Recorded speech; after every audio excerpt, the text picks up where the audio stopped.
Like many of us after the Virginia Tech shootings, the owner of Mosaic Yarn Shop wondered what she could do to help. That's when it hit Gina Bonomo. Why not make blankets for the families of the shooting victims?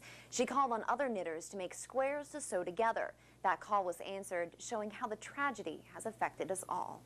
Here you go. Very much. From a ball of yarn to over 2,000 knit squares. It just came to me, and I just ran into the store the next day and had posters and T-shirts, and we just started.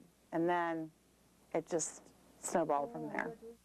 The Hokie Healing Project started as a way to comfort the shooting victims' families, but it's become much more than that, a way to keep hands busy as hearts heal.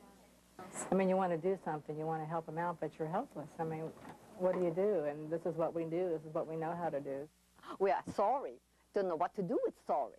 How do you tell them we're sorry, you know? So something that comes in, and when you see what we made for them, then remember that we are thinking about them.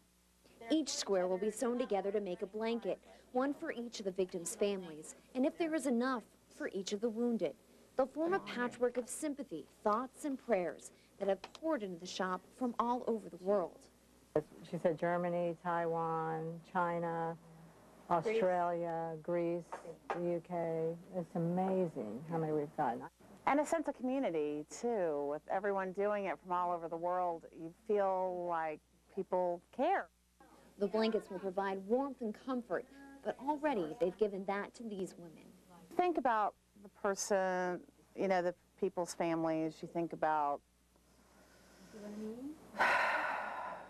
the situation, too. I guess I think most about the parents, you know, what they must be going through, and I think it's horrible. I don't know how you'd ever deal with something like that.